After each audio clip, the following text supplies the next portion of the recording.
ദൈവനാമത്തിന് മഹത്വമുണ്ടാകട്ടെ. കഴിഞ്ഞ ആഴ്ച നമ്മൾ ദൈവഭക്തി നമ്മുടെ ഭവനത്തിൽ, അതുപോലെ സഭാതലത്തിൽ എന്നീ കാര്യങ്ങളിലാണ് ശ്രദ്ധ പതിപ്പിച്ചിരുന്നത്.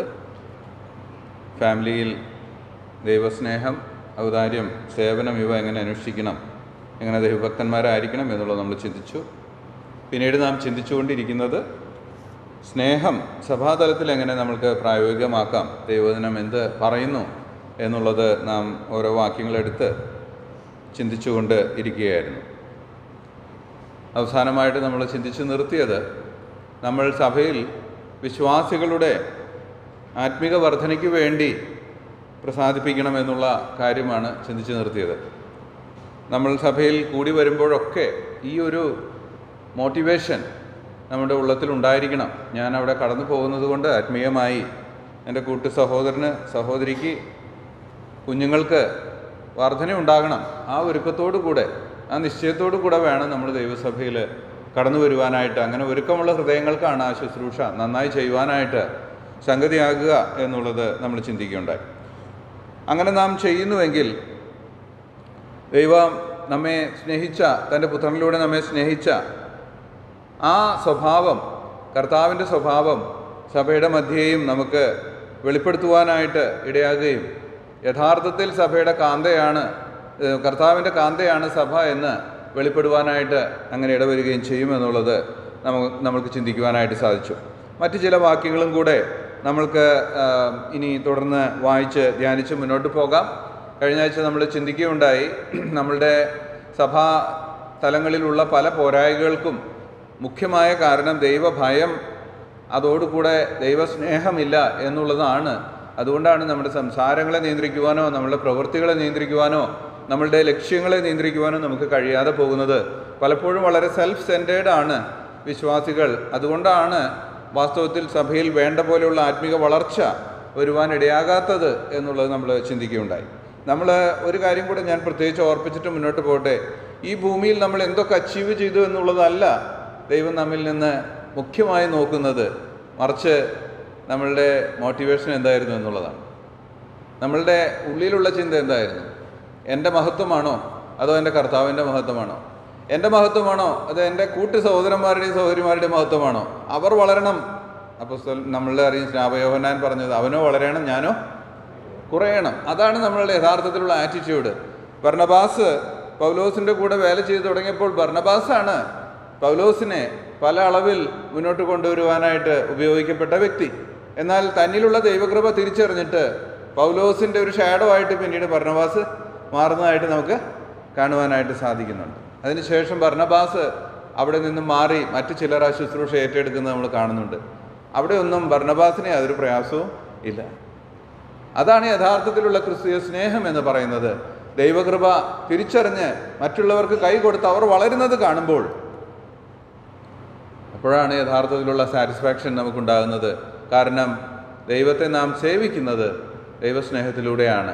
അങ്ങനെയുള്ളൊരു സേവനമാണ് മറ്റുള്ളവരുടെ നന്മയെ കാണുവാൻ തക്കവണ്ണമുള്ള കണ്ണ് നമ്മളിൽ ഉളവാക്കുന്നത്.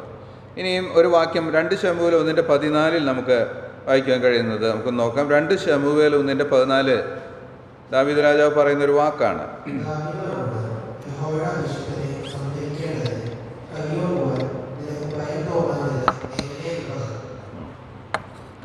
ഇത് ശൗലിൻ്റെ ജീവിതത്തോടുള്ള ബന്ധത്തിൽ ശൗൽ കൊല്ലപ്പെട്ടു എന്ന വർത്തമാനവുമായിട്ട് തൻ്റെ അടുക്കൽ കടന്നു വരുന്ന വ്യക്തി ഞാൻ അവനെ കൊന്നു എന്ന് സാക്ഷ്യം പറയുന്ന ഒരു കാര്യമാണ് നമ്മൾ വായിക്കുന്നത്. എന്നാൽ ദാവീദിൻ്റെ പ്രതികരണം, ആ വ്യക്തി പ്രതീക്ഷിച്ചത് അവനൊരു റിവാർഡ്, ഒരു സമ്മാനം കൊടുക്കുമെന്നായിരുന്നു അവൻ പ്രതീക്ഷിച്ചത്. പക്ഷേ ദാവീദ് ആ മനുഷ്യനെ കൊല്ലുവാനായിട്ടാണ് കൽപ്പന കൊടുത്തത്. അതെന്തുകൊണ്ടാണെന്ന് ചോദിച്ചാൽ, യഹോവയുടെ അഭിഷിക്തൻ്റെ മേൽ വാളോങ്ങുവാൻ ഭയപ്പെടേണ്ടതാണ്. നമുക്കറിയാം ദാവീദിൻ്റെ ജീവിതത്തിൽ അത് അങ്ങനെ തന്നെയായിരുന്നു. 2 വട്ടം വ്യക്തമായി ശൗലിനെ ദാവീദിൻ്റെ കരങ്ങളിൽ ദൈവം ഏൽപ്പിച്ചതുപോലെ കൊണ്ടുചെന്ന് കൊടുത്തിട്ടും ദാവീദ് അതിനെ അംഗീകരിച്ചില്ല. കാരണം അഭിഷിക്തനാണ് അവൻ, ദൈവത്തിൻ്റെ അഭിഷിക്തനാണ്. തൻ്റെ കൂടെയുള്ളവർ പറഞ്ഞു, ഇതാണ് യഹോവ നിന്നെക്കുറിച്ച് പറഞ്ഞ ദിവസം എന്നൊക്കെ പറഞ്ഞെങ്കിലും ദാവീദ് വഴങ്ങിക്കൊടുത്തില്ല. കാരണം ദൈവത്തിൻ്റെ ഒരു അഭിഷിക്തനെ, അവൻ്റെ ആ അഭിഷേക തൈലം അവൻ്റെ മേലിരിക്കുമ്പോൾ അവനെ സംഹരിക്കുക എന്ന് പറയുന്നതിൽ ദാവീദ് ഭയമുള്ളവനായിരുന്നു. നമ്മളാരും ഇന്ന് സംഹരിക്കാൻ വാളും കൊണ്ട് നടക്കുന്നവരല്ല, അത് സത്യമാണ്. പക്ഷെ നമ്മളുടെ വായെന്ന വാളുകൊണ്ട് അല്ലെങ്കിൽ നാവ് എന്ന വാളുകൊണ്ട് പലപ്പോഴും സംഹാരം ചെയ്യുന്നവരാണ് നാം. കർത്താവിൻ്റെ വചനം പറയും നമ്മളെല്ലാവരും അഭിഷിക്തന്മാരുമാണ്. അവനാൽ പ്രാപിച്ച അഭിഷേകം നിങ്ങളിൽ ഇരിക്കുന്നുവല്ലോ. നമ്മളൊക്കെ അഭിഷിക്തന്മാരാണ് പരിശുദ്ധാത്മാവിനാൽ. അങ്ങനെ ഇരിക്കെ മറ്റൊരാൾക്ക് നേരെ ഒരു ആരോപണം ഉന്നയിക്കുവാനോ വാളോങ്ങുവാനോ നമ്മൾ അത്യന്തം ഭയപ്പെടേണ്ടതാണ്. അങ്ങനെ ചെയ്യാൻ പാടില്ല. ദാവീദ് രാജാവിന് ആ ഭയമുണ്ടായിരുന്നു. അതുകൊണ്ടാണ് ശൗലിൻ്റെ മേൽ അവൻ കൈ ഓങ്ങാതെ തന്നെ സൂക്ഷിച്ചത്. നമ്മളുടെ ആറ്റിറ്റ്യൂഡും അങ്ങനെ തന്നെയായിരിക്കണം. നമ്മൾ മറ്റുള്ളവരെ, സഹോദരന്മാരെ സഹോദരിമാരെ കുറിച്ച് അനാവശ്യമായൊരു വാക്ക് നമ്മുടെ വായിൽ നിന്ന് വരാതെ നാം സൂക്ഷിക്കേണ്ടത് ആവശ്യമാണ്. അഭിഷിക്തൻ്റെ നേരെ വാളോങ്ങരുത്. അത് ദൈവം ഒരിക്കലും അംഗീകരിക്കുന്ന വ്യവസ്ഥയല്ല. അതിന് ശിക്ഷ കിട്ടിയത് എന്തായിരുന്നു? അവനെ കൊല്ലുകയായിരുന്നു ചെയ്തത്, വേറെ ഒന്നുമല്ല. എന്ന് പറഞ്ഞാൽ അത് എത്ര ഗൗരവമേറിയ ഒരു പാപമാണെന്നാണ് അത് കാണിക്കുന്നത്. അഭിഷിക്തന് നേരെ വാളോങ്ങുന്നത് ഗൗരവമായ ഒരു പാപമാണ്. പ്രിയമുള്ളവരെ, ഈ വക കാര്യങ്ങളിൽ നമ്മൾ വളരെ സൂക്ഷ്മതയുള്ളവരായിരിക്കണം എന്ന് ദൈവത്തിൻ്റെ വചനം നമ്മെ ഓർമ്മിപ്പിക്കുന്നുണ്ട്. നമ്മിലുള്ള സ്നേഹം നിമിത്തം നമ്മളത് സഹിക്കുവാനും കരുതുവാനും നമുക്കിടയായിട്ട് തീരേണ്ടത് ആവശ്യമാണ്. ലെവിറ്റിക്കസ്, ലേവ്യ പുസ്തകം 19:30 നമ്മളിങ്ങനെ വായിക്കുന്നുണ്ട്. ലേവ്യ പുസ്തകം 19:30.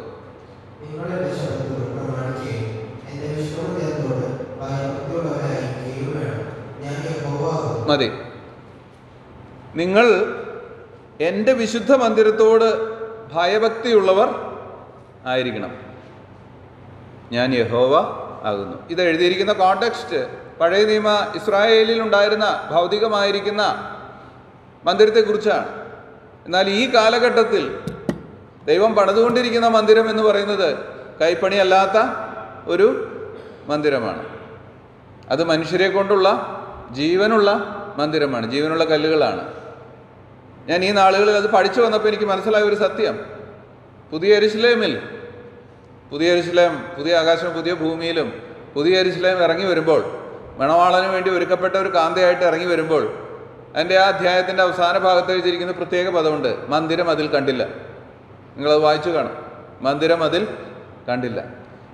വെളിപ്പാട് ഗ്രന്ഥത്തിൽ പല ഇടങ്ങളിൽ മന്ദിരം കാണുന്നുണ്ട്. സ്വർഗത്തിലെ ദേവാലയം തുറന്നു എന്നൊക്കെ നമ്മൾ വായിക്കുന്നുണ്ട്. എന്നാൽ പുതിയ യെരുശലേമിൽ, പുതിയ ആ ആകാശത്തിലും ഭൂമിയിലും മന്ദിരമില്ല. അപ്പോൾ അതെവിടെ പോയി? ഈ മന്ദിരമാണ് അതിനെ റീപ്ലേസ് ചെയ്യാൻ പോകുന്ന മന്ദിരം. മനുഷ്യർ എന്നുള്ള ജീവനുള്ള കല്ലുകൾ, അങ്ങനെയാണ് നമ്മൾ 1 പത്രോസിൽ വായിക്കുന്നത്. ജീവനുള്ള കല്ലായ അവൻ്റെ അടുക്കൽ വന്നിട്ട് നിങ്ങളും ജീവനുള്ള കല്ലുകൾ എന്ന പോലെ ദൈവത്തെ ആരാധിപ്പാൻ തക്കവണ്ണം പുരോഹിത വർഗമാകേണ്ടതിന് പണിയപ്പെടുന്നു. ഈ മനുഷ്യരുടെ മധ്യമായിരിക്കും ഇനി ദൈവം വസിക്കുവാനായിട്ട് പോകുന്നത്. അതാണ് യഥാർത്ഥത്തിൽ ഉണ്ടാകാൻ പോകുന്ന മന്ദിരം. അപ്പോൾ യഥാർത്ഥത്തിൽ ഏതാണ് വിശുദ്ധ മന്ദിരമായി തീരാൻ പോകുന്നത്? വീണ്ടെടുക്കപ്പെട്ട ദൈവമക്കളെ കൊണ്ട് പണിയപ്പെടുന്ന ആ സവിധമാണ് ഇനി വരുവാൻ പോകുന്ന വിശുദ്ധ മന്ദിരം. എൻ്റെ വിശുദ്ധ മന്ദിരത്തോട് നിങ്ങൾ ഭയഭക്തിയുള്ളവർ ആയിരിക്കണം. നമ്മൾ ആ പറയുന്ന വാക്കിൻ്റെ ഗ്രാവിറ്റി ശരിക്കും മനസ്സിലാക്കണം. ദൈവം വീണ്ടെടുത്ത ഓരോ ജീവനുള്ള ശിലകളും ദൈവമക്കളാണ്.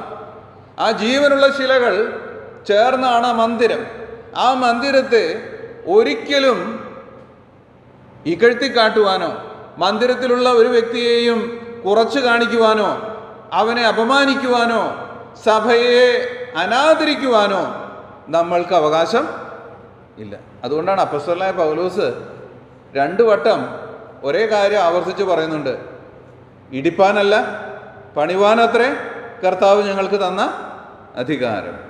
ഇടിപ്പാനല്ല, ഇടിക്കുന്ന ഒരു പ്രവൃത്തിയും ദൈവസഭയോടുള്ള ബന്ധത്തിൽ നമ്മൾ ചെയ്യുവാനായിട്ട് പാടില്ല. അങ്ങനെ ചെയ്യുന്നത് ദൈവത്തോട് കാണിക്കുന്ന അനീതിയാണ്, വിവേചനമാണ്. അത് തീർച്ചയായും ശിക്ഷാർഹവും ആണ്. കാരണം ദൈവം അവിടെ പറയുന്നത് എങ്ങനെയാണ്? നിങ്ങൾ എൻ്റെ വിശുദ്ധ മന്ദിരത്തോട് ഭക്തിയുള്ളവരായിരിക്കണം, ഭയഭക്തിയുള്ളവരായിരിക്കണം, ഞാൻ യഹോവ ആകുന്നു. അതൊരു വാണിംഗ് ആണ്.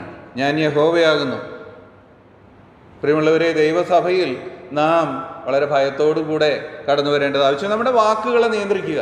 വളരെ സൂക്ഷ്മതയോടുകൂടെ നമ്മൾ ദൈവസന്നിധിയിൽ നമ്മുടെ വാക്കുകളെ ഉച്ചരിക്കുക. അത് ദൈവം വെച്ചിട്ടുള്ള വ്യവസ്ഥയാണ്. റോമർ 12:10.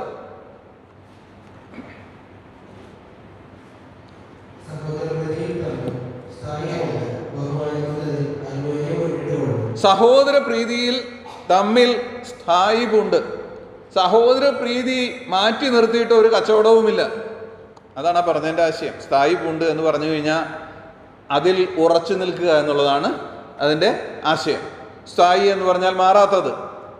സഹോദര പ്രീതിയിൽ സ്ഥായിപ്പുണ്ട് എന്ന് പറഞ്ഞാൽ സഹോദര പ്രീതിയിൽ മാറ്റമില്ലാതെ.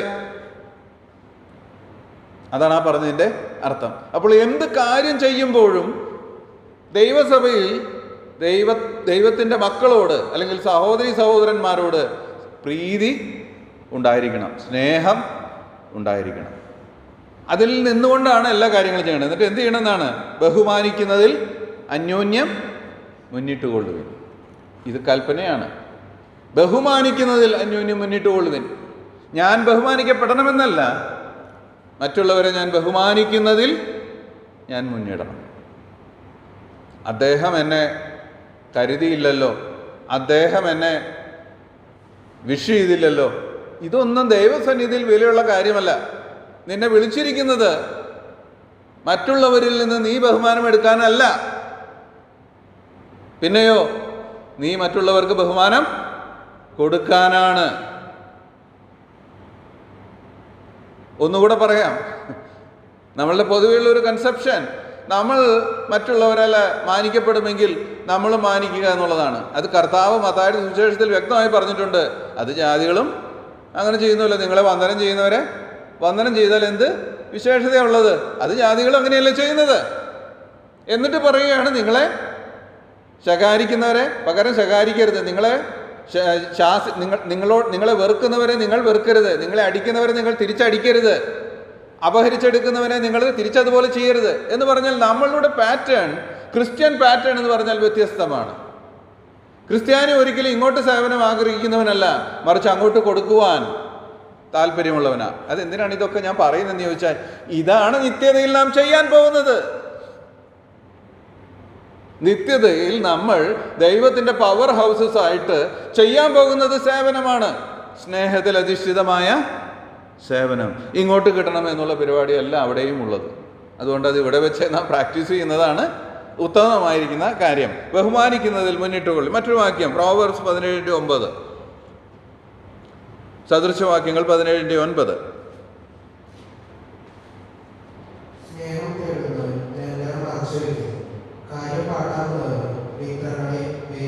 ഇത് മറ്റൊരു കാര്യം സഭയോടുള്ള ബന്ധത്തിൽ പറയാനായിട്ടുള്ളതാണ്. പലപ്പോഴും ദൈവസഭയിൽ സംസാരിക്കുന്ന വിഷയങ്ങൾ സഭയിലുള്ളവരെല്ലാവരും അറിയുന്നതിന് മുമ്പ് പുറത്തുള്ളവർ അറിയും. പ്രത്യേകിച്ച് കേൾക്കാൻ അത്ര കൊള്ളരുതാത്ത കാര്യങ്ങൾ കാരണം നടക്കുന്ന കാര്യമാണ് ഞാനീ പറയുന്നത്. ഞാനൊരു കാര്യം പറഞ്ഞുകൊള്ളട്ടെ, അത് വ്യക്തമായി കാണിക്കുന്നത് നീ നിന്റെ സഭയെ, നിന്റെ ശരീരത്തെ സ്നേഹിക്കുന്നില്ല. അതെന്താ? സ്നേഹം ലംഘനങ്ങളെ മറച്ചു വയ്ക്കുന്നു. സ്നേഹമുണ്ടെങ്കിൽ ലംഘനത്തെ മറച്ചു വയ്ക്കും. ആണോ? അങ്ങനെയാണോ? അങ്ങനെ തന്നെയാണ്. നിന്റെ വീട്ടിൽ നിന്റെ മകനോ മകൾക്കോ പറയാൻ കൊള്ളരുതാത്ത ഒരു പ്രയാസം ഉണ്ടായാൽ നീ അത് ലോകത്ത് മുഴുവൻ പറഞ്ഞു നടക്കുമോ? എൻ്റെ മകൾക്ക് അങ്ങനെ സംഭവിച്ചു കേട്ടോ, വളരെ സന്തോഷമായി, പറയുമോ? ഒരിക്കലും നീ പറയുകയില്ല. അതെന്താ? അതെൻ്റെ മകളാണ്, അല്ലെങ്കിൽ എൻ്റെ മകനാണ്. സഭയിൽ വരുമ്പോഴോ? പ്രിയമുള്ളവരെ, ഇത് ദൈവികമല്ല. സഭയെ അപകീർത്തിപ്പെടുത്തുന്ന രീതിയിൽ പുറത്തു പോയി നമ്മൾ പറയുന്നത് ദൈവികമല്ല, അത് പൈശാചികമാണ്.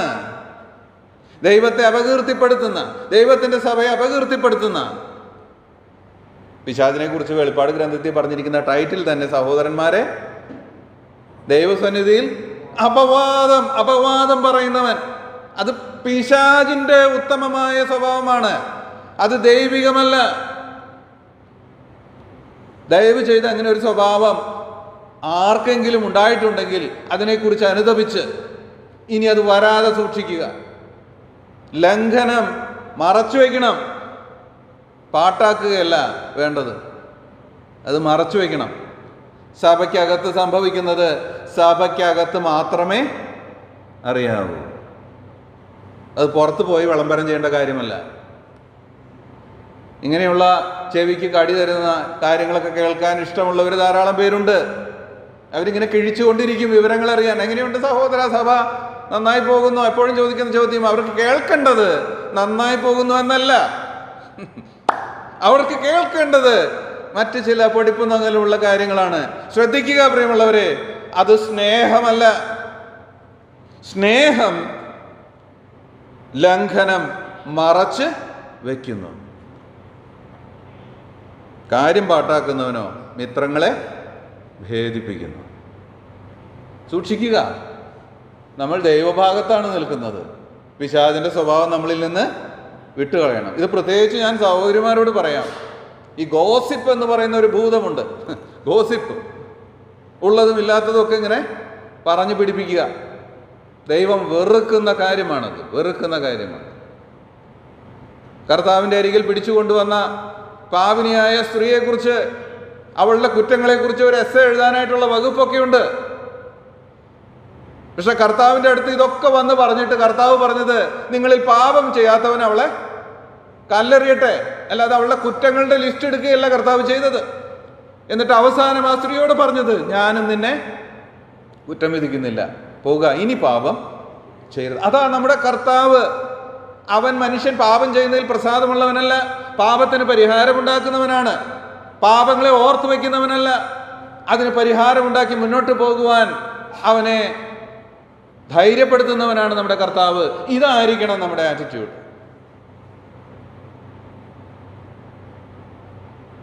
സ്നേഹം പാപങ്ങളുടെ ബഹുത്വത്തെ മറയ്ക്കുന്നു. റോമർ 14:4 കൂടെ നമുക്ക് വായിക്കുക. കാര്യം ഞാൻ കഴിഞ്ഞ ദിവസം ഉദ്ധരിച്ച വാക്യമാണ്.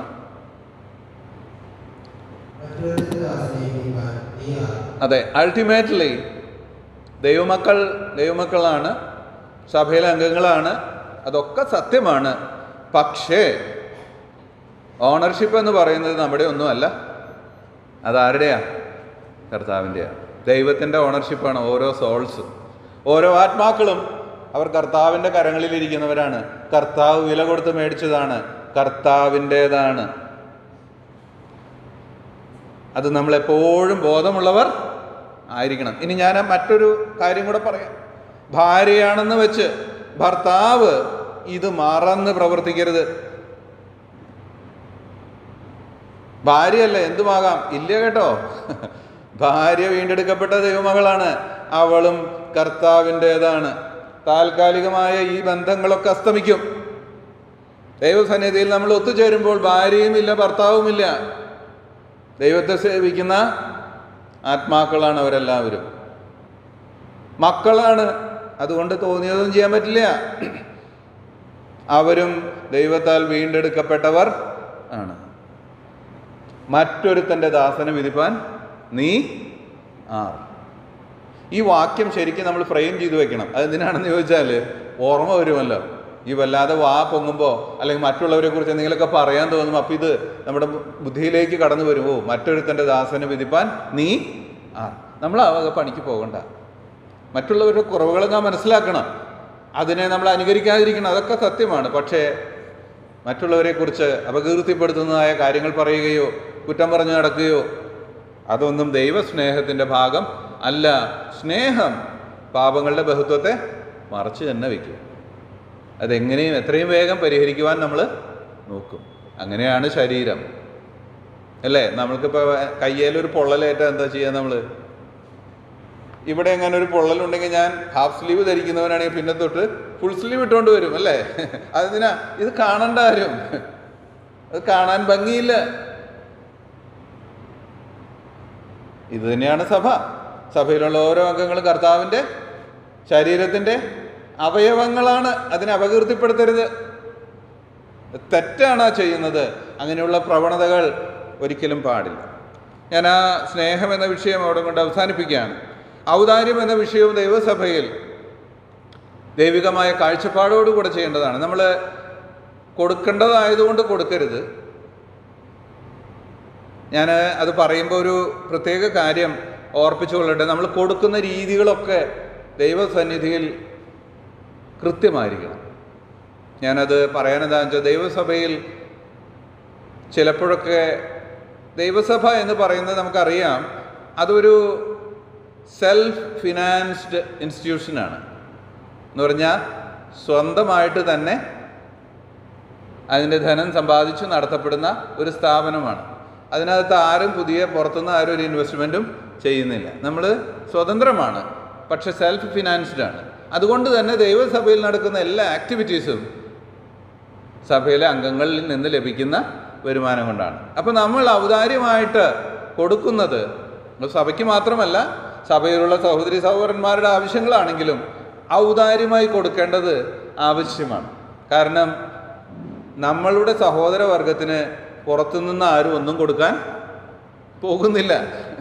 പുറത്തുനിന്ന് നമ്മളിട്ട് ചോദിക്കാനും പോകുന്നില്ല. അത് നമുക്ക് നാണക്കേടാ. അതെന്താ? നമുക്കെന്ന് പറഞ്ഞാൽ ഞാൻ ഉദ്ദേശിക്കുന്നത് ദൈവസഭയ്ക്ക് നാണക്കേടാ. അതെന്താ? നമ്മുടെ കർത്താവിൻ്റെ മാനത്തെ നമ്മൾ നശിപ്പിക്കുകയാണ്. എൻ്റെ കർത്താവിന് എന്നെ നടത്താൻ പറ്റാത്തതുകൊണ്ടാണോ ഞാൻ മറ്റൊരാളുടെ അടുത്ത് പോയി ചോദിക്കുന്നത്? എനിക്കത് പാടില്ല. അത് നമ്മൾ മനസ്സിലാക്കിക്കൊണ്ട് ദൈവസഭയിലുള്ളവരുടെ ആവശ്യങ്ങൾ ദൈവസഭയിലുള്ളവർ തന്നെ നിർവഹിക്കണം. അതിലാണ് മാന്യത ഇരിക്കുന്നത്. ചില സമയത്തൊക്കെ വളരെ റിച്ചായിട്ടുള്ള അനേകർ ഉള്ള സഭകളിൽ നിന്ന് ആവശ്യങ്ങളുടെ റിക്വസ്റ്റുകൾ പുറത്തേക്ക് പോകുന്നത് കാണും. ഞാൻ വാസ്തവത്തിൽ അത്ഭുതപ്പെട്ടു പോകും. അതെന്തുകൊണ്ടാണെന്ന് ചോദിച്ചാൽ, ഇവരിൽ വിരലുണ്ടാവുന്ന പേര് മനസ്സ് വെച്ച ഈ റിക്വസ്റ്റ് അയക്കേണ്ട ഒരാവശ്യവും ഇല്ല. കാരണം അവർക്ക് അതിന് മാത്രം ധനമുള്ളവരാ. പക്ഷേ എന്നിട്ടും പോകും റിക്വസ്റ്റ്. അതെന്തിനാന്ന് വെച്ചാൽ അത്രയും കുറച്ച് ഞങ്ങൾ കൊടുത്താൽ മതിയല്ലോ. ഔദാര്യം കാണിക്കുവാനായിട്ട് നമുക്ക് സാധിക്കണം. ഇങ്ങനെയുള്ള സന്ദർഭങ്ങളിൽ ഔദാര്യം നമ്മൾ കൊടുത്തത് കൊണ്ടൊന്നും കുറഞ്ഞു പോകാൻ സാധിക്കുകയില്ല. കാരണം കർത്താവ് പറഞ്ഞത്, നിങ്ങൾ കൊടുപ്പിൻ, ആ മർത്തിക്കുരുക്കി കവിയുന്ന ഒരളവ് ഞാൻ നിങ്ങൾക്ക് മടിയിൽ തരും എന്നാ പറഞ്ഞിരിക്കുന്നത്. കർത്താവ് പറഞ്ഞിരിക്കുന്നത്, വേറെ ആരുമല്ല. അമർത്തി കുലുക്കി കവിയുന്ന ഒരു അളവ് നിങ്ങൾക്ക് മടിയിൽ തരും. കർത്താവ് ആകെ പരീക്ഷിക്കാൻ പറഞ്ഞേക്കണ ഒരു കാര്യമേ ഉള്ളൂ കർത്താവിന്, ടെസ്റ്റ് മീ. അത് ഒരു കാര്യമുള്ളൂ കൊടുക്കുന്ന കാര്യത്തിലാണ്. ഞാൻ ആകാശത്തിൻ്റെ കിളിവാതിലുകളെ തുറന്ന് നിങ്ങൾക്ക് ഞാൻ അനുഗ്രഹങ്ങളെ തരും. പരീക്ഷിച്ച് നോക്ക്. ഞാൻ എൻ്റെ ജീവിതത്തിൻ്റെ വെളിച്ചത്തിൽ പറയാം, ഞാൻ വളരെ സിസ്റ്റമാറ്റിക്കായിട്ട് കൊടുക്കുന്ന ആളാണ്. കുറച്ച് കാലങ്ങളായിട്ട് തന്നെ. സിസ്റ്റമാറ്റിക് എന്ന് പറഞ്ഞാലുണ്ടല്ലോ, വരുമാനവും എല്ലാം എഴുതി വെച്ചിട്ടേ ചെയ്യുള്ളൂ. അതെന്താ വെച്ചാൽ എനിക്ക് പേടിയുണ്ട്. പേടി എന്താ കാരണം എന്ന് ചോദിച്ചാൽ, കർത്താവിനെ ഞാൻ വഞ്ചിച്ചു എന്നോ കളവ് ചെയ്തെന്നോ വരാൻ പാടില്ലല്ലോ. ഒരു പൈസ പോലും ഞാൻ കർത്താവിന് കൊടുക്കുന്നതിൽ ഒരു പൈസ പോലും അധികം ഞാൻ എടുക്കുകയില്ല. റൗണ്ട് ഓഫ് ഒക്കെ കർത്താവിനെ കൊടുക്കുക. പറഞ്ഞു മനസ്സിലായല്ലോ. എന്ന് പറഞ്ഞാൽ ഞാൻ ഇങ്ങോട്ട് എടുത്തൊന്നും ഉറപ്പ് വരില്ല. അതിനുവേണ്ടി അതെന്തിനാ അങ്ങനെ ചെയ്യുന്ന ഷോണി എന്ന് ചോദിച്ചാൽ അതിനുള്ള ഉത്തരം, കർത്താവ് എനിക്ക് എല്ലാം നന്നായി ചെയ്തു തരുന്നവനാണെങ്കിൽ കർത്താവിന് കൊടുക്കാനുള്ള കടപ്പാട് എനിക്ക് കൃത്യമായിട്ടുണ്ട്.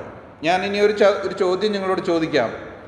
നിങ്ങളാരെങ്കിലും കൊടുക്കുമ്പോൾ 1000 രൂപ കിട്ടി, എത്ര രൂപ വെച്ച് നിങ്ങൾ കൊടുക്കുമെന്ന് അങ്ങനെ വല്ല തീരുമാനങ്ങൾ എടുക്കുന്നവരാണോ? നിങ്ങൾ അങ്ങനെ ഒരു തീരുമാനം എടുക്കുന്നവരല്ലെങ്കിൽ അത് ചെയ്തു കൊള്ളണം. ചിലർക്കൊരു സിസ്റ്റമുണ്ട്, പൈസ കിട്ടിയാൽ പോക്കറ്റിൽ വയ്ക്കും, എന്നിട്ട് ഇങ്ങനെ ഇതാ പിടിച്ചോ, ഇങ്ങനെ കൊടുക്കുന്നവരുണ്ട്. അവരുടെ എല്ലാ ആവശ്യങ്ങളും നടക്കും, കർത്താവിൻ്റെ ആവശ്യം മാത്രം മിക്കവാറും നടക്കുകയില്ല. അതെന്താണെന്ന് വെച്ചാൽ അപ്പോൾ കാണില്ല ഇവിടെ. മറ്റാവശ്യങ്ങളൊക്കെ നടക്കും. ചന്തയെ കൊടുക്കാനുള്ളത് കൊടുക്കും, ടാക്സ് പേ ചെയ്യാനുള്ളത് കൊടുക്കും, അതൊക്കെ നടക്കും. കൊടുക്കേണ്ട ഓഫറിങ്ങിൻ്റെ സമയം വരുമ്പോൾ കാര്യമായിട്ടൊന്നും ഇവിടെ കാണില്ല. അങ്ങനെയല്ല ചെയ്യേണ്ടത്. നിങ്ങൾക്ക് 1000 രൂപ കിട്ടുന്നുണ്ടെങ്കിൽ നിങ്ങളുടെ മനസ്സ് ഉറപ്പിച്ച് വെച്ചിരിക്കണം എത്ര നിങ്ങൾ കർത്താവിന് കൊടുക്കുമെന്ന്. ഇപ്പോൾ 10% 10% കണക്കൊന്നും ഇല്ല കേട്ടോ. നമുക്ക് ദശാംശം നമുക്കില്ല, നമ്മളോട് കൊടുക്കാനേ പറഞ്ഞിട്ടുള്ളൂ. ഇനി 10 ഇല്ലാത്തവൻ ചുരുങ്ങിയ വരുമാനമേ നിനക്കുള്ളൂ, 5 കൊടുക്കാൻ പറ്റുള്ളൂ, കർത്താവിന് അതിൽ സന്തോഷക്കുറവൊന്നും ഇല്ല. കർത്താവ് പറഞ്ഞിട്ടൊന്നുമില്ല 10% കൊടുക്കണമെന്ന്. ഇനി 20 കൊടുക്കാൻ പറ്റുമോ? ഗുഡ്. 50 കൊടുക്കാൻ പറ്റുമോ? എക്സലൻറ്റ്. അങ്ങനെ കൊടുത്തിട്ടുള്ളവരുണ്ട്. 90% വരെ കൊടുത്തിട്ടുള്ളവരെ കുറിച്ച് ഞാൻ കേട്ടിട്ടുണ്ട്. കാരണം അവർക്ക് അതിന് മാത്രം വരുമാനമുണ്ട് കേട്ടോ. ഈ 10% തന്നെ അവർക്ക് ജീവിച്ചു പോകാൻ ഇഷ്ടം പോലെയാണ്. അതുകൊണ്ട് 90% വേലയ്ക്ക് വേണ്ടി കൊടുക്കുമായിരുന്നു. അങ്ങനെയുള്ളവരെ കുറിച്ച് കേട്ടിട്ടുണ്ട്. കൊടുക്കുന്നത് കൃത്യമായി കൊടുക്കണം. അതെങ്ങനെയാണ്? 10,000 രൂപ എൻ്റെ കയ്യിൽ കിട്ടിയാൽ ഞാൻ 10% ആണെങ്കിൽ 1000 രൂപ കർത്താവിന് വേണ്ടി മാറ്റി അങ്ങ് വയ്ക്കും. മാറ്റി വയ്ക്കുക എന്ന് പറഞ്ഞാൽ പഴയ കാലത്ത് ക്യാഷാണ്, ഇപ്പോൾ ക്യാഷല്ല. അപ്പോൾ അതുകൊണ്ട് നമ്മൾ എന്ത് ചെയ്യണം? ഒരു അക്കൗണ്ട് നമ്മൾ കീപ്പ് ചെയ്യണം. നമ്മുടെ അക്കൗണ്ടിൽ കിടക്കുന്ന 10,000 രൂപയുണ്ടെങ്കിൽ ഇതിൽ 1000 രൂപ എൻ്റെ കർത്താവിനുള്ളതാണ്. 9,000-ന്മേലുള്ള കളിയേ എനിക്കുള്ളൂ. കൃത്യമായി കൊടുത്തിരിക്കണം. അതെന്താ? നീ കൃത്യമായിട്ട് കൊടുക്കുമ്പോൾ നീ ഒന്നാമത് കൊടുത്തിരിക്കും, രണ്ടാമത് ദൈവം നിന്നെ അനുഗ്രഹിക്കും. അതെൻ്റെ ജീവിതത്തിൽ ഞാൻ പറയാം. ദൈവം എന്നെ അനുഗ്രഹിച്ചിരിക്കുന്നതിൻ്റെ ഭൗതികമായ കാര്യങ്ങളുള്ള ബന്ധത്തിൽ വളരെ എന്നെ അനുഗ്രഹിച്ചിട്ടുണ്ട്. അതിന് കാരണം ഇക്കാര്യത്തിൽ വളരെ പങ്ക്ച്വലായിട്ടാണ് ഞാൻ ജീവിക്കാൻ ശ്രമിച്ചിട്ടുള്ളത്. അതുകൊണ്ട് കർത്താവ്, ഞാൻ എന്തിനാണ് അങ്ങനെ ചെയ്തതെന്ന് ചോദിച്ചാൽ, കർത്താവ് പറഞ്ഞിട്ടില്ല 100 ഇരട്ടി. ഇതെങ്ങനെയാണെന്ന് അറിയാൻ വേണ്ടിയിട്ടാണ്. ഞാനൊരു സത്യം പറയാം. കർത്താവിന് വേണ്ടി അധികം കൊടുത്തിട്ടുള്ള സമയങ്ങളിൽ നമ്മളറിയാത്ത രീതികളിൽ ഇൻകംസ് വർദ്ധിപ്പിച്ച് കർത്താവ് തിരിച്ചു തരും. You test him. അത് കർത്താവ് പറഞ്ഞിരിക്കുന്ന. നമ്മൾ ടെസ്റ്റ് ചെയ്യുമ്പോൾ മനസ്സിലാക്കും കർത്താവ് ഒരിക്കലും അക്കാര്യത്തിൽ കടക്കാരൻ ആവുകയില്ല. തന്നിരിക്കും. കർത്താവിൻ്റെ വചനമാണത്. അവനെ വാഗ്ദത്തങ്ങളിൽ അവൻ വിശ്വസ്തനാണ്. അവൻ്റെ വചനത്തെ അവൻ ബ്രേക്ക് ചെയ്യില്ല ഒരിക്കലും. കർത്താവിൻ്റെ വചനം അബ്സല്യൂട്ട്ലി റൈറ്റാണ്. നമ്മൾ കൊടുക്കാൻ പഠിക്കണം, സിസ്റ്റമാറ്റിക്കായിട്ട് കൊടുക്കണം. നിങ്ങളുടെ വീട്ടിലൊരു വാഴ കൊലച്ചു, ഒരു വാഴക്കുല വെട്ടിയ ഒരു ഓഹരി കർത്താവിന് ഉള്ളതായിരിക്കട്ടെ. ഞാൻ പറയുന്നതിൻ്റെ ആശയം മനസ്സിലായി. എല്ലാറ്റിലും കർത്താവിന് ഓഹരി കൊടുക്കുക. അതെന്തിനാണെന്ന് ചോദിച്ചാൽ കൊടുക്കാനായിട്ട് കർത്താവ് നമ്മളോട് പറഞ്ഞിരിക്കുകയാണ്. അത് നാം സിസ്റ്റമാറ്റിക്കായിട്ട് ചെയ്യുമ്പോൾ നമ്മൾ അനുഗ്രഹിക്കപ്പെടും. അപ്പോൾ ഔദാര്യം കാണിക്കാനായിട്ടൊരു ബുദ്ധിമുട്ടും ഇല്ല. ഞാൻ പറയട്ടെ, 10,000 രൂപയിൽ 1000 രൂപ കർത്താവിനുള്ളതാണ്. ഈ 1000 രൂപ എടുത്ത് ചെലവ് ചെയ്യുന്നതിന് ഇപ്പോൾ ആരോടും ചോദിക്കണ്ടല്ലോ, അല്ലേ? അത് എൻ്റേതായിരിക്കുന്നിടത്തോളമേ ഈ പിടിവാശിയുള്ളൂ. അത് കർത്താവിൻ്റേതാണെങ്കിൽ എൻ്റെ അവകാശമൊക്കെ അതിന്മേൽ തീർന്നു. പിന്നെ എനിക്ക് ഔദാര്യം കാണിക്കുന്നതിന് വല്ല കുഴപ്പമുണ്ടോ? ഞാൻ പറയാം, ഇനി സഭയിൽ എത്ര ഞാൻ കൊടുക്കും? പാവപ്പെട്ടവർക്ക് വേണ്ടി ഞാൻ എത്ര കൊടുക്കും? വിധവമാർ, ദരിദ്രന്മാർ, ഇവാഞ്ചലിസ്റ്റുകൾ, വേല ചെയ്യുന്നവർക്ക് ഞാൻ എത്ര കൊടുക്കും? ഇതൊക്കെ നമ്മുടെ മനസ്സിൽ കണക്ക് കൂട്ടി വെച്ചേക്കുക. ഞാൻ പറയാം, 10,000 രൂപയിൽ 10% ഞാൻ സഭയ്ക്ക് കൊടുക്കും, 2% ഞാൻ പാവപ്പെട്ടവർക്ക് കൊടുക്കും. എത്ര രൂപ? 200 രൂപ പാവപ്പെട്ടവർക്ക്, 5% ഞാൻ ഇവാഞ്ചലിസ്റ്റുകൾക്ക് കൊടുക്കും, 500 രൂപ, 300 രൂപ അഗതികൾക്ക്, വിധവമാർക്ക്, അല്ലെങ്കിൽ പ്രിൻറ്റിങ്ങിന് എന്തെങ്കിലും എഴുതി വെച്ചു. ഇതൊക്കെ കൃത്യമായിട്ട് നമ്മുടെ കയ്യിലുണ്ടെങ്കിൽ ഞാൻ ഒരു കാര്യം പറയാം. ഒരു പാവപ്പെട്ടവൻ നിന്റെ വീട്ടിൽ വന്ന് കൈ നീട്ടിയാൽ നിന്റെ കയ്യിൽ എപ്പോഴും ഉണ്ടാവും എന്തെങ്കിലും ഒരു തുക. നീ അതെടുത്ത് കൊടുക്കുകയും ദൈവം നിന്നെ അനുഗ്രഹിക്കുകയും ചെയ്യും. ഗിവിങ് എന്ന് പറയുന്നത് ഒരു ആർട്ടാണ്. അതൊരു ഭംഗിയായിട്ട് ചെയ്യാൻ കഴിയുന്ന മനോഹരമായൊരു കാര്യമാണ്. നമ്മൾ ഇതിൽ വർദ്ധിച്ചു വരുമ്പോൾ ദൈവം എന്ത് ചെയ്യുമെന്നറിയോ? കൂടുതൽ കൊടുക്കും. To test us how faithful we are. ദൈവം നമ്മളെ ടെസ്റ്റ് ചെയ്യും. എത്രമാത്രം സിൻസിയറാണ് ഞാൻ ഈ കാര്യത്തിൽ എന്നറിയാൻ. കൂടുതൽ ദൈവത്തിൻ്റെ വചനം പറയുന്ന, അവൻ ഗൃഹവിചാരകന്മാരിൽ അന്വേഷിക്കുന്നതോ അവർ വിശ്വസ്തരായിരിക്കണമെന്നത്രേ. ഗൃഹവിചാരകൻ എന്ന് പറയുമ്പോൾ ദൈവസഭയിൽ ശുശ്രൂഷ ചെയ്യുന്നത് മാത്രമല്ല, നമുക്ക് നൽകിയിട്ടുള്ള എല്ലാറ്റിലും നമ്മൾ ഗൃഹവിചാരകന്മാരാ. നമുക്ക് നൽകിയിട്ടുള്ള സമയം, നമുക്ക് നൽകിയിട്ടുള്ള റിസോഴ്സസ്, നമുക്ക് നൽകിയിട്ടുള്ള ടാലൻറ്റ്സ്, നമുക്ക് നൽകിയിട്ടുള്ള ഗിഫ്റ്റ്സ് എല്ലാം ഗൃഹവിചാരകത്വത്തിന്മേൽ നടക്കേണ്ട കാര്യങ്ങളാണ്. നമ്മളതിനൊക്കെ കണക്ക് കൊടുക്കേണ്ടി വരും. കൃത്യമായിട്ടുള്ളൊരു സിസ്റ്റം നമുക്ക് ഇക്കാര്യത്തിൽ ഉണ്ടായിരിക്കണം. ഇതുവരെ ഇത് പ്രാക്ടീസ് ചെയ്തിട്ടില്ലെങ്കിൽ വർഷം അവസാനിക്കാറായി, അടുത്ത വർഷം തുടങ്ങുകയാണ് അല്ലേ? അടുത്ത വർഷം ഒന്ന് പരിശീലിക്കണം ഇത്. കർത്താവെ, ഞാൻ ഇത്ര പെർസെൻറ്റേജ് നിനക്ക് തരും, എൻ്റെ കൈകളെ നീ ബലപ്പെടുത്തണം. കൊടുത്തു നോക്ക്. ദൈവം നിങ്ങളെ അനുഗ്രഹിക്കാതെ വിടുകയില്ല. അതാവശ്യമാണ്. ഔദാര്യം നമുക്ക് കാണിക്കുവാനായിട്ട് പറ്റും. അതൊരു വർഷിപ്പായിട്ട് നമ്മൾ ചെയ്യണം. വർഷിപ്പ് എന്ന് പറഞ്ഞാൽ മനസ്സിലായല്ലോ, അതൊരു സേവനമായിട്ട് നമ്മൾ ചെയ്യണം. പാവപ്പെട്ടവർക്ക് വേണ്ടി കൊടുക്കുമ്പോൾ യാതൊരു മുഖപക്ഷവും കാണിക്കരുത്. അതിന് മുന്നേ ഞാൻ പറഞ്ഞുള്ള കാര്യമാണ്. മുഖപക്ഷമൊന്നും കാണിക്കരുത്. അതാണ് നമ്മളുടെ ആരാധനാ മനോഭാവം. ആ രീതിയിൽ നാം പാവപ്പെട്ടവർക്ക് വേണ്ടി കരുതിയിട്ടുള്ള എടുത്ത് കൊടുക്കുമ്പോൾ ദൈവം നിങ്ങളെ അനുഗ്രഹിക്കും. വേലയ്ക്ക് വേണ്ടി കൊടുക്കുമ്പോൾ ദൈവം നിങ്ങളെ അനുഗ്രഹിക്കും. സഭയ്ക്ക് വേണ്ടി കൊടുക്കുമ്പോൾ ദൈവം നിങ്ങളെ അനുഗ്രഹിക്കും. ഞാൻ പറയാം, ഒരു മുട്ടും ഉണ്ടാകുകയില്ല. കർത്താവ് നിങ്ങളെ നടത്തും. 100 ഇരട്ടി തരുമെന്ന് കർത്താവ് പറഞ്ഞിട്ടുണ്ടെങ്കിൽ 100 ഇരട്ടി തിരിച്ചു തന്നിരിക്കും. കർത്താവിൻ്റെ നാമം ആ രീതിയിലാണ് താൻ മഹത്വപ്പെടുത്താറ്. അപ്പോസ്തലപ്രവൃത്തി 20:35. അപ്പോസ്തലപ്രവൃത്തി 20:35.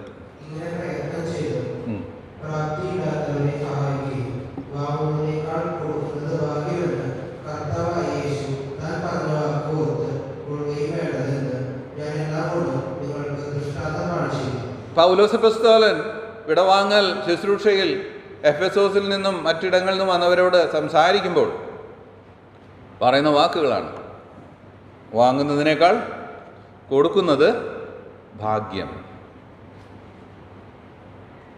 പ്രയത്നം ചെയ്ത് പ്രാപ്തിയില്ലാത്തവരെ സഹായിക്കുക. പ്രയത്നം ചെയ്ത് പ്രാപ്തിയില്ലാത്തവരെ സഹായിക്കുക. നമ്മൾ പ്രയത്നം ചെയ്യണം, എന്നൊരു പ്രാപ്തിയില്ലാത്തവരെ സഹായിക്കണം. അത് ദൈവത്തിൻ്റെ ഹിതമാണ്. വാങ്ങുന്നതിനേക്കാൾ കൊടുക്കുന്നത് ഭാഗ്യമെന്ന് കർത്താവായ യേശു താൻ പറഞ്ഞ വാക്ക്. സുവിശേഷങ്ങളില്ലാത്തതും ഇവിടെ മാത്രം രേഖപ്പെടുത്തിയിരിക്കുന്ന ഒരു റെഫറൻസാണ് കർത്താവ് പറഞ്ഞത്. കർത്താവ് പറഞ്ഞിട്ടുണ്ട്, വാങ്ങുന്നതിനേക്കാൾ കൊടുക്കുന്നത് ഭാഗ്യമാണ്. നമ്മുടെ ജീവിതത്തിൽ ഈ ഒരു ആറ്റിറ്റ്യൂഡ് ഉണ്ടായിരിക്കട്ടെ. ഞാൻ പറയുന്നില്ല വാങ്ങരുതെന്ന്. വിശ്വാസത്താൽ ജീവിക്കുന്ന, വേല ചെയ്യുന്നവരൊക്കെ അങ്ങനെയാണ്, അങ്ങനെ തന്നെ ആയിരിക്കണം. എന്നാൽ കൊടുക്കുന്നത് ഭാഗ്യമെന്ന് കരുതുവാൻ നമ്മൾ ശ്രമിക്കണം. അതിനുവേണ്ടി നമ്മൾ അധ്വാനിക്കണം. അതിനുവേണ്ടി നാം പ്രായോഗികമായി വേല ചെയ്യുവാനായിട്ട് ഇടയായിട്ട് തീരണം. അത് കർത്താവ് ആഗ്രഹിക്കുന്നു. അതുകൊണ്ട് കൊടുക്കുക എന്ന് പറയുന്നത് ഭാഗ്യകരമായ അനുഭവമാണെന്ന് നമ്മളിവിടെ വായിക്കുന്നു. 2 കൊരിന്ത്യർ 8:12 കൊടുക്കുന്നതിനോടുള്ള ബന്ധത്തിൽ.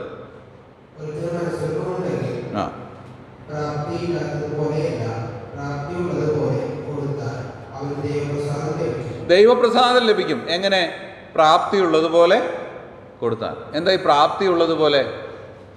അതാണ് ഞാൻ മുന്നേ പറഞ്ഞത്. തീരെ വരുമാനം കുറഞ്ഞ ഒരാൾ വലിയൊരു തുക കൊടുക്കണമെന്നല്ല കർത്താവ് ഇച്ഛിക്കുന്നത്. അവന് ജീവിച്ചു പോകണ്ടേ? അവനിപ്പോൾ 5% കൊടുക്കാൻ പറ്റുള്ളെങ്കിൽ ഫൈൻ. പ്രാപ്തിയുള്ളവന് 50% കൊടുക്കാൻ പറ്റുക, ദാറ്റ്സ് ഫൈൻ. നിൻ്റെ മനസ്സിൽ അത് ഉറപ്പിക്കുക. പ്രാപ്തി ഉള്ളതുപോലെ കൊടുക്കുക. എടുക്കാൻ പറ്റാത്തതൊന്നും എടുത്ത് തലയിൽ വെക്കരുത്. എന്താണെന്ന് ചോദിച്ചാൽ കുറച്ച് കഴിയുമ്പോൾ നമുക്ക് തന്നെ അത് വേദന ഉളവാക്കും. അപ്പം നമ്മളുടെ ആ കൊടുക്കുന്നതിലുള്ള സന്തോഷം നഷ്ടമാകും. കൊടുക്കുന്നതിലുള്ള സന്തോഷം നഷ്ടമാകരുത്. അതുകൊണ്ടാണ് ഈ ബഡ്ജറ്റിംഗ് എന്ന് പറയുന്നത് വളരെ ഇമ്പോർട്ടൻ്റ് ആയിരിക്കുന്നത്. എത്രയൊക്കെ സാധ്യതകളുണ്ട്, എന്നനുസരിച്ചൊക്കെയാണ് കൊടുക്കുക. അങ്ങനെ ചെയ്യാൻ പറ്റാത്തവരും ഉണ്ട് കേട്ടോ. എന്നാൽ സ്ഥിര വരുമാനമുള്ളവർക്ക് ഇതൊക്കെ ചെയ്യാൻ പറ്റും. കൊടുക്കുന്നതിൽ ഒരിക്കലും ഭാരം ഉണ്ടാക്കരുത്. അതുപോലെ തന്നെ ഇനി കൊടുക്കുന്ന കാര്യം പറയുമ്പോൾ ഇത് മാത്രമല്ല, ഭൗതിക കാര്യങ്ങൾ മാത്രമല്ല, ശുശ്രൂഷകൾ. ചിലപ്പോൾ നമ്മളെല്ലാവരും ശുശ്രൂഷ പറഞ്ഞ ഒക്കെ അങ്ങ് സ്വീകരിക്കും. അവസാനം ശ്വാസം എടുക്കാൻ സമയമില്ലാത്ത അവസ്ഥ വരും. പാടില്ല. സ്വന്തം കുടുംബത്തിന് വേണ്ടി പോലും പിന്നെ സമയം ഇല്ല. പാടില്ല. എന്താ ഈ സഹോദരൻ ഇങ്ങനെ പറയണേ? അതങ്ങനെ തന്നെയാണ്. കർത്താവിൻ്റെ വചനം പറയുന്നത്, സ്വന്തം കുടുംബത്തിന് വേണ്ടി കരുതാത്തവൻ അവിശ്വാസിയേക്കാൾ അധമനാണ്. നിന്റെ കുടുംബത്തിലുള്ള നിന്റെ മക്കൾക്കും നിന്റെ ഭാര്യയ്ക്കും നിന്റെ മാതാപിതാക്കന്മാർക്കും നിനക്ക് സമയമില്ലാത്ത രീതിയിലുള്ള മിനിസ്ട്രികളൊന്നും നീ ചെയ്യാൻ ദൈവം നിന്നെക്കുറിച്ച് ആഗ്രഹിക്കുന്നില്ല. നീ മാത്രമല്ലല്ലോ ശുശ്രൂഷയ്ക്കായിട്ടുള്ളത് ഈ ലോകത്തിൽ. ദൈവം അത് മറ്റൊരാളെ കൊണ്ട് ചെയ്യിച്ചോളും. എനിക്കറിയാവുന്ന ഒരു ഇവാഞ്ചലിസ്റ്റ്, വളരെ പ്രഗത്ഭനാണ്, ഞാൻ പേര് പറയുന്നില്ല. അദ്ദേഹത്തിൻ്റെ വാക്കുകളിൽ നിന്ന് ഞാൻ കേട്ടിട്ടുണ്ട്. ചിലതൊക്കെ ഞാൻ നോ പറയാറുണ്ട് സഹോദര. കാരണം എൻ്റെ കുടുംബത്തിന് വേണ്ടി എനിക്ക് കരുതാൻ സമയം കിട്ടാതെ പോകാറുണ്ട്. അതുകൊണ്ട് ഞാൻ ചിലതൊക്കെ നോ പറയും എന്ന് പറഞ്ഞു. വളരെ നല്ല മാതൃകയാണ്. ഈ തലയ്ക്ക് മേളിൽ കൂടെ എന്താ പറയുക, ശുശ്രൂഷകളെ ഏറ്റെടുത്തിട്ട് അവസാനം സ്വന്തം കുഞ്ഞുങ്ങൾ സാക്ഷ്യമില്ലാതെ പോയ കേസസ് ധാരാളം വിശ്വാസഗോളത്തിൽ ഉണ്ടായിട്ടുണ്ട്.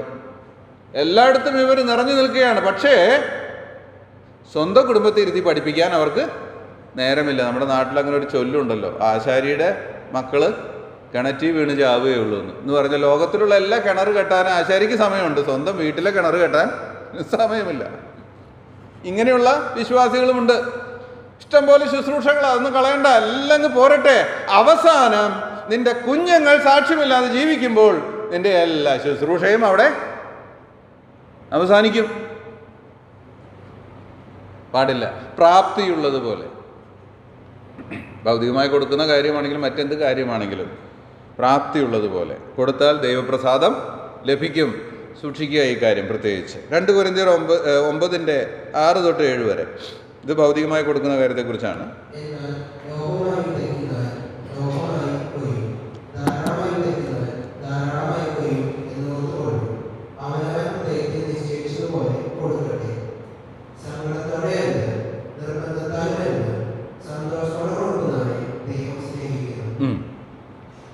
ഇപ്പൊ ഇവിടെ അനേക കാര്യങ്ങൾ പറഞ്ഞിട്ടുണ്ട്. ലോഭമായി വിതയ്ക്കുന്നവൻ ലോഭമായി കൊയ്യും. അത് നമുക്കറിയാം.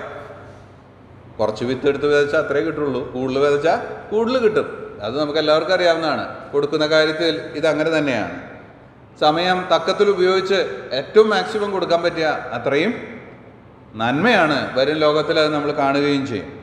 അവനവൻ ഹൃദയത്തിൽ നിശ്ചയിച്ചതുപോലെ കൊടുക്കട്ടെ. ഇതാണ് ഞാൻ മുന്നേ പറഞ്ഞത്. വർഷാരംഭത്തിൽ എപ്പോഴോ നമ്മൾ നിശ്ചയിക്കുക, എൻ്റെ ഇൻകത്തിൽ ഞാൻ ഇത്രയും കർത്താവിന് വേണ്ടി കൊടുക്കും. നിശ്ചയിക്കണം. സങ്കടത്തോടെ അരുത്. അത് ഞാൻ പറഞ്ഞത്. പരിധിക്കപ്പുറത്ത് പോകരുത്. അപ്പോൾ പിന്നീട് സങ്കടം ഉണ്ടാവും. എങ്ങനെ? നമ്മൾ സഹായിക്കുന്ന വ്യക്തി ഒരു കാറ് ഓടിച്ച് നടക്കുമ്പോൾ ഞാൻ ഒരു സൈക്കിൾ മുന്തിക്കൊണ്ട് നടക്കുന്നത് കണ്ട കുറച്ച് കഴിയുമ്പോൾ എനിക്ക് തന്നെ തോന്നും ഇത് അത്രയൊന്നും വേണ്ടായിരുന്നു. ശരിയല്ലേ? അങ്ങനെ തോന്നും. ഞാൻ സഹായം ചെയ്യുന്നവൻ കാറ് മേടിച്ച് നടക്കുകയാണ്. അവന് ദൈവം കൊടുക്കുന്നുണ്ട് കേട്ടോ. അവനത് മേടിച്ച് നടക്കുന്ന നല്ല കാര്യമാണ്. ഞാൻ അതിന് ദോഷമായിട്ടല്ല പറയുന്നത്. പക്ഷെ ഞാൻ എങ്ങനെ കൊടുത്ത് ഞാനാണെങ്കിലോ ഈ സൈക്കിൾ മുന്തിയാണ് നടക്കുന്നത്. അപ്പോൾ എനിക്ക് കുറച്ച് കഴിയുമ്പോൾ തോന്നി ഇത് ഇച്ചിരി കടുങ്കൈയായി പോയി അല്ലേ? അങ്ങനെ വരരുത്. സങ്കടത്തോടെ അരുത്, നിർബന്ധത്താലും അരുത്. ഇത് പറയുമ്പോൾ ഞാൻ ഒരു കാര്യം പറയാം. പരസ്യമായിട്ട് കൂട്ടായ്മയെക്കുറിച്ചൊക്കെ സഭയെ എൻകറേജ് ചെയ്യുമ്പോൾ, ആവശ്യങ്ങൾ നിമിത്തം എൻകറേജ് ചെയ്യുമ്പോൾ നിർബന്ധിക്കരുത്. കാരണം ഓരോരുത്തരുടെ സിറ്റുവേഷൻ അവരവർക്ക് അറിയുള്ളൂ. നമ്മൾ വിചാരിക്കരുത് ഒരാൾ കൊടുത്തില്ല എന്ന് വെച്ചിട്ട് അയാൾ ഇച്ചിരി അനാത്മികനാണ് ചിന്തിക്കരുത്. ഒരു പക്ഷേ അദ്ദേഹത്തിൻ്റെ നീഡി അവറിലായിരിക്കും അദ്ദേഹം നിൽക്കുന്നത്. നമ്മൾ ആരെയും വിധിക്കാൻ പോകണ്ട, നിർബന്ധിക്കരുത്. സന്തോഷത്തോടെ കൊടുക്കുന്നവനെ ദൈവം സ്നേഹിക്കും. അപ്പോൾ സന്തോഷത്തോടെ കൊടുക്കാൻ പറ്റുന്ന അറ്റ്മോസ്ഫിയർ ഉണ്ടാക്കേണ്ടത് നമ്മുടെ ഉത്തരവാദിത്തമാണ്. അതുകൊണ്ടാണ് ഞാൻ പറഞ്ഞത് നേരത്തെ, ഓരോ ബോക്സസ് നമ്മൾ ഉണ്ടാക്കി വെച്ചിരിക്കണം. പാവപ്പെട്ടവനെ കാണുമ്പോൾ കൊടുക്കാനുള്ള ബോക്സിൽ എന്നും കാണും 10, 200, 100 വാട്ടെവർ. അതെടുത്ത് സന്തോഷത്തോടെ കർത്താവിന് സ്തോത്രം പറഞ്ഞ് കൊടുക്കുക. ആരാധന, ദൈവത്തിനോടുള്ള സേവനമാണോ ചെയ്യുന്നത്? സന്തോഷത്തോടെ. അനാഥനും വിധവയ്ക്ക് വേണ്ടി വെച്ചിട്ടുണ്ടെങ്കിൽ അതെടുത്ത് കൊടുക്കുക. ഒരു വിധവയ്ക്ക് സഹായം, ചികിത്സയ്ക്ക് വേണ്ടി വെച്ചിട്ടുണ്ടെങ്കിൽ അതെടുത്ത് കൊടുക്കുക. സഭയ്ക്ക് വേണ്ടിയിട്ടുള്ളത് കൃത്യമായി സഭയ്ക്ക് കൊടുക്കുക. ഔദാര്യം നമ്മുടെ ജീവിതത്തിൽ നമുക്ക് പ്രദർശിപ്പിക്കുവാൻ ധാരാളം വേദികൾ കർത്താവ് തരും. സേവനം എന്ന് പറയുന്നതും ദൈവസഭയിൽ കർത്താവായ യേശു ക്രിസ്തുവിൻ്റെ സ്നേഹത്തിൽ നിറഞ്ഞ് ദൈവത്തോടുള്ള ആരാധന മനോഭാവത്തോടു കൂടെ തന്നെ നാം ചെയ്യേണ്ടതാണ്. 12:11 റോമാലേഖനം 12:11.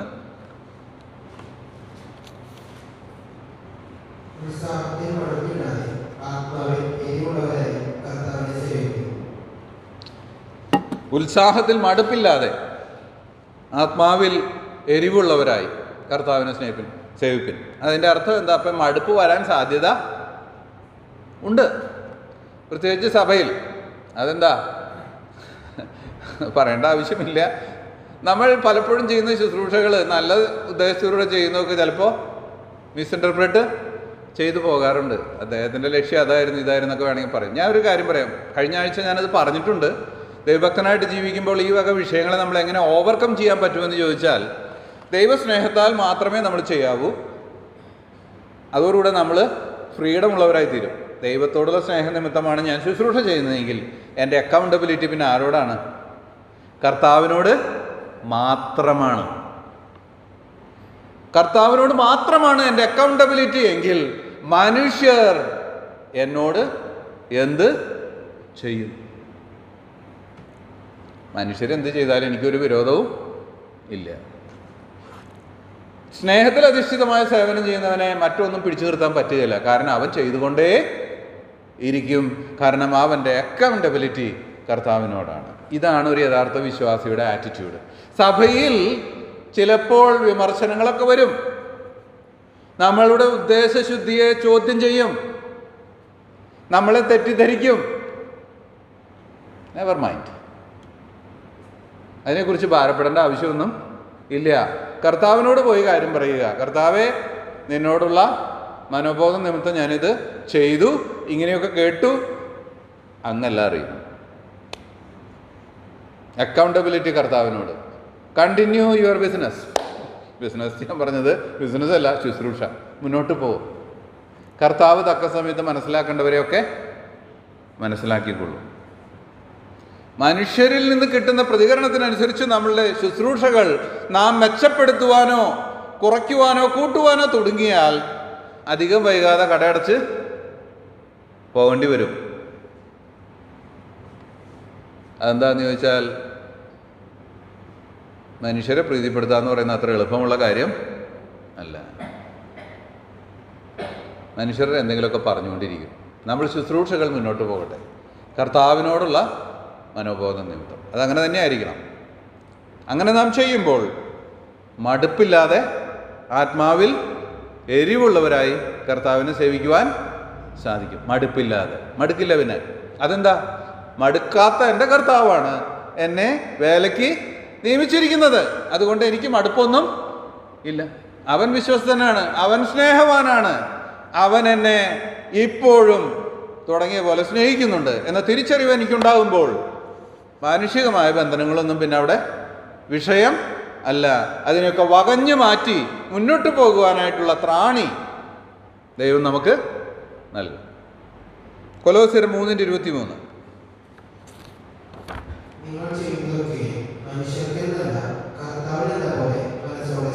ഇതാണ് ഞാൻ മുന്നേ പറഞ്ഞു, നിങ്ങൾ ചെയ്യുന്നതൊക്കെയും മനുഷ്യർക്ക് എന്നല്ല, കർത്താവിന് എന്ന പോലെ മനസ്സോടെ ചെയ്യും. മനസ്സോടെ ചെയ്യുവൻ.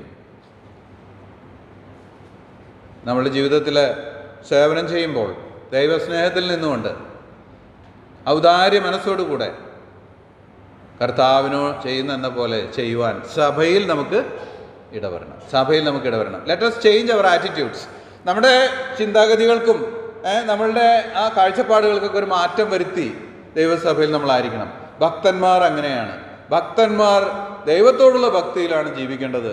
മനുഷ്യർ എന്നുള്ളത് നമുക്കൊരു വിഷയം ശരിക്കും പറഞ്ഞാൽ അല്ല. ദേ ആർ ഓൺലി അവർ സ്റ്റേക്ക് ഹോൾഡേഴ്സ് എന്ന് പറഞ്ഞാൽ മനസ്സിലായല്ലോ. ഞാൻ മുഖാന്തരം സേവനം അനുഭവിക്കുന്നവരാണ് അവർ. എന്നാൽ വേലയ്ക്ക് എന്നെ ആക്കിയിരിക്കുന്നത് കർത്താവാണ്. നിങ്ങൾക്കറിയാം, ഈ ബാങ്കിലൊക്കെ പോയാൽ ഈ കൗണ്ടറിലിരിക്കുന്ന പെൺകുട്ടികളും ആൺകുട്ടികളൊക്കെ വളരെ നമ്മൾ വിചാരിക്കും നല്ല ടിപ്പ് ടോപ്പൊക്കെ ആയിട്ട് ഇരിക്കുന്നത് എല്ലാവരും നല്ല സുഖമാണെന്നാണ്. ഒരു സുഖമില്ല കേട്ടോ അവിടെ ഇരിക്കുന്നത്. കാരണം ഇവന്മാർ കേൾക്കുന്ന അത്രയും വഴക്ക്.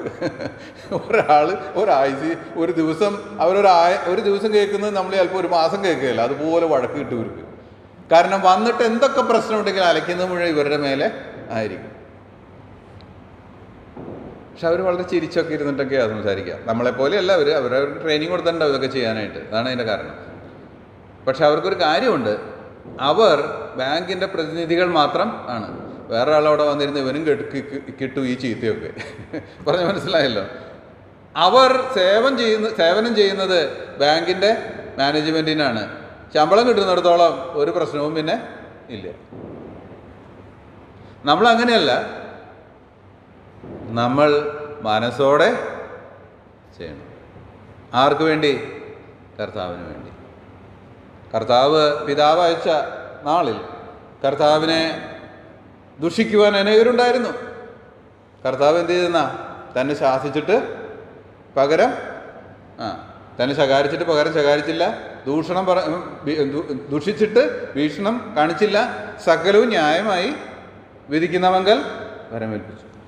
കർത്താവ് അങ്ങനെ ചെയ്ത് കർത്താവിനെ ഒരു നിമിഷം പോലും വെറുതെ ഇരുത്തുകയല്ല.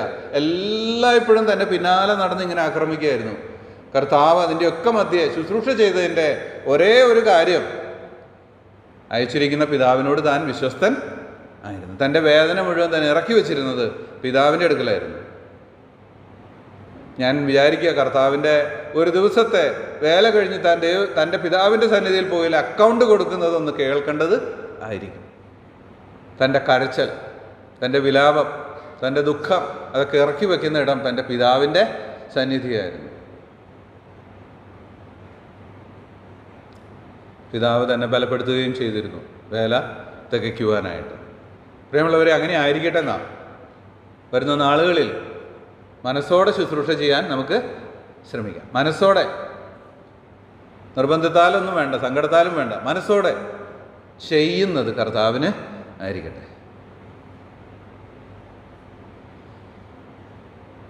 സാമൂഹ്യമായിട്ടും നിയമതലത്തിലും നമ്മൾ സ്നേഹം, ഔദാര്യം, സേവനം ഇവ കാണിക്കേണ്ടതാണ്. നമ്മളുടെ സമയം ഇവിടെ അവസാനിക്കേണ്ട. ഒരു വാക്യം മാത്രം വായിച്ച് ഒരു ഇൻട്രൊഡക്ഷൻ പറഞ്ഞിട്ട് നമുക്ക് അടുത്ത ആഴ്ച അത് ചിന്തിക്കാം. മത്തായി എഴുതിയ സുവിശേഷം 22-ാം അധ്യായത്തിൻ്റെ 39-ാമത്തെ വാക്യം നമുക്കൊന്ന് വായിക്കാം.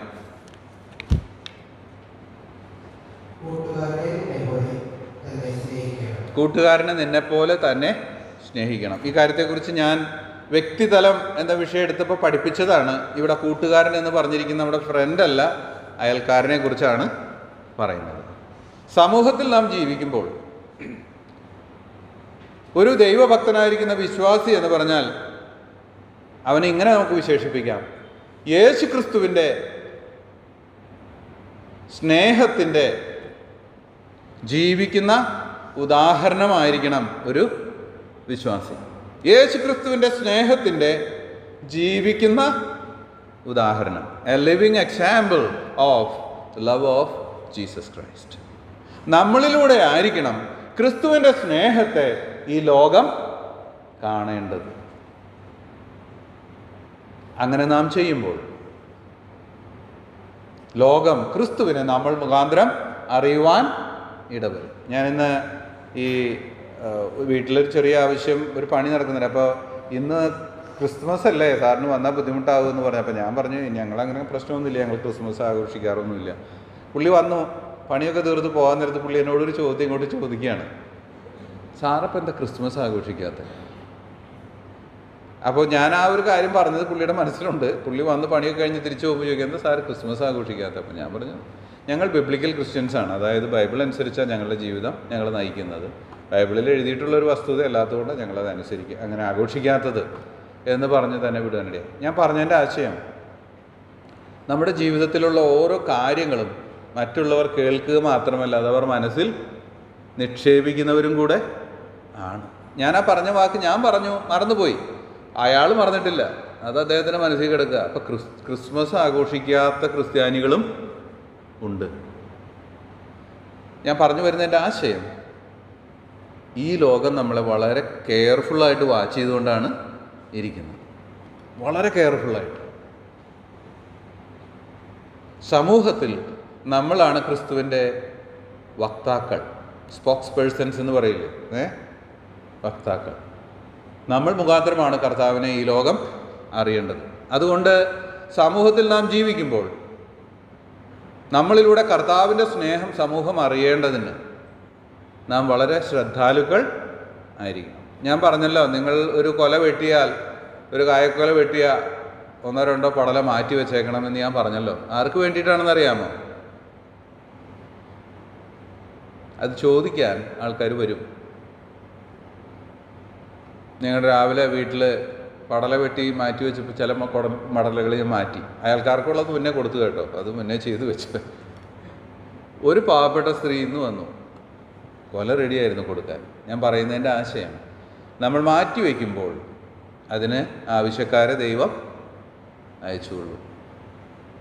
ഞാൻ പറയാം, കൊടുക്കുന്ന വീടുകൾ അവിടെയുള്ള പാവപ്പെട്ടവർക്ക് അറിയാം. അവരവിടെ വരും, അവർക്കവിടെ വരാൻ ധൈര്യമുണ്ട്. അതെന്താ അറിയാം? ചീത്ത വാക്കൊന്നും പറയാതെ കൊടുക്കുന്ന ഒരു കുടുംബം അവിടെ ഉണ്ട്. എൻ്റെ പ്രിയമുള്ളവരെ, നമ്മൾക്കുള്ള ഭൗതിക നന്മകൾ കർത്താവിൻ്റെ നാമമഹത്വത്തിനായിട്ട് നാം ഉപയോഗിക്കണം. അതാണ് യഥാർത്ഥ സുവിശേഷം. ലോകം നമ്മെ കാണേണ്ടത് ക്രിസ്തുവിൻ്റെ സ്നേഹത്തിൻ്റെ വക്താക്കൾ ആയിട്ടായിരിക്കണം. നമ്മുടെ ഓരോ പ്രവൃത്തികളും അങ്ങനെ ആയിരിക്കണം. മറ്റുള്ളവരെ ദുഷിക്കരുത്, ശാസിക്കരുത്, അവർ വീട്ടിൽ കടന്നു വന്ന് ധൈര്യത്തോടെ വെറും കൈയായിട്ട് അവരെ വിടാൻ ഇടവരാതിരിക്കാൻ എപ്പോഴും നമ്മുടെ കയ്യിൽ എന്തെങ്കിലും കാണണം. അതുകൊണ്ടാണ് ഞാൻ മുന്നേ പറഞ്ഞതൊക്കെ മാറ്റി വയ്ക്കേണ്ടതൊക്കെ മാറ്റി വയ്ക്കണം. എന്തെങ്കിലും കാണും നമ്മുടെ കയ്യിൽ. വെറും കൈയായിട്ട് വിടരുത്. കർത്താവിൻ്റെ വചനത്തിൽ ഇങ്ങനെ ഒരു വാക്യമുണ്ട്, നിന്നോട് യാചിക്കുന്ന ഏവനും കൊടുക്കുക. മുഴുവൻ കൊടുക്കണമെന്നൊന്നും പറഞ്ഞില്ല, നിന്നോട് യാചിക്കുന്ന ഏവനും കൊടുക്കുക. അത് കർത്താവ് പറഞ്ഞിരിക്കുന്ന. ഞാൻ ഈ തൃശ്ശൂർ സിറ്റിയിൽ യാത്ര ചെയ്യുമ്പോൾ എപ്പോഴും ഇച്ചിരി ചില്ലറ കയ്യിൽ വയ്ക്കും. എന്ന് വെച്ചാൽ ചിലപ്പോൾ അവിചാരിതമായിട്ടായിരിക്കും ഒരാൾ കൈ നീട്ടി വരും. നിങ്ങൾക്ക് തോന്നുന്നുണ്ടോ അവിചാരിതമാണെന്നത്? ഇല്ല കേട്ടോ, അത് അവിചാരിതമല്ല. അതെന്താ? ഞാൻ ആ സ്ഥലത്ത് അപ്പോൾ ഉണ്ടാകേണ്ടതും ആ മനുഷ്യൻ അവിടെ ഉണ്ടാകേണ്ടതും അവൻ കൈ നീട്ടേണ്ടതും പ്രീ പ്ലാൻഡ് ആയിരിക്കണം, അല്ലാതെ നടക്കുകയില്ല. നിങ്ങൾ ഇനി ഒന്ന് ഒരു ഗവേഷണം നടത്തിക്കോ, ഇത് ഇത്ര സമയത്ത് ഇന്ന സ്ഥലത്ത് ഇങ്ങനെ നിങ്ങളെ കൊണ്ട് നടക്കുകയില്ല. അതൊന്നും അതൊന്നും നമ്മൾ വിചാരിക്കരുത് അവിചാരിതമാണെന്ന്. അതൊക്കെ കർത്താവിൻ്റെ ഹിതമാണ്. നീ കൊടുക്കാൻ വേണ്ടി ദൈവം ഒരാളവിടെ കൊണ്ടുവരും. അപ്പം നീ എന്ത് ചെയ്യണം? നീ ഒരുക്കമുള്ളവനായിട്ട് പോകുക. കയ്യിലെന്തെങ്കിലും വേണം, കൊടുക്കുക. സന്തോഷത്തോടെ കൊടുക്കുന്നവനെ ദൈവം സ്നേഹിക്കുന്നു. ദൈവത്തെ പ്രസാദിപ്പിച്ച് ജീവിക്കുക എന്നുള്ളതാണല്ലോ ദൈവഭക്തൻ എന്നുള്ളതിൻ്റെ ഉദ്ദേശ്യം. നമ്മുടെ ജീവിതത്തിൽ ഇങ്ങനെ ആയിരിക്കണം. ഇതിലൊക്കെ നമ്മൾ ട്രൂ ആയിട്ട് കർത്താവിൻ്റെ റിഫ്ലക്ഷൻസ് ആയി മാറണം. അതാണ് ദൈവം. ഇതിന് മാത്രം പൈസ ഒന്നും കൊടുക്കണ്ട. 5 രൂപയുള്ളെങ്കിൽ 5 രൂപ കൊടുക്കുക, 2 രൂപയുള്ളെങ്കിൽ 2 രൂപ കൊടുക്കുക. ദൈവം അതാണ് നമ്മിൽ നിന്ന് ആഗ്രഹിക്കുന്നത്. ദൈവം നമ്മെ സഹായിക്കട്ടെ. അടുത്ത ആഴ്ച നമുക്ക് ഇതിൻ്റെ തുടർച്ചയായിട്ടുള്ള ഭാഗങ്ങൾ ചിന്തിച്ച് അവസാനിപ്പിക്കാം. വരുന്ന നാളുകളിൽ നമ്മൾ ജീവിക്കുന്ന എല്ലായിടങ്ങളിലും കർത്താവിൻ്റെ ഉത്തമ സാക്ഷികളായി ദൈവഭക്തന്മാരായി ജീവിക്കുവാൻ ദൈവം നമ്മെ സഹായിക്കട്ടെ. ദൈവത്തിൻ്റെ പരിശുദ്ധമായ നാമം എന്നും വാഴ്ത്തപ്പെടുവാണ്.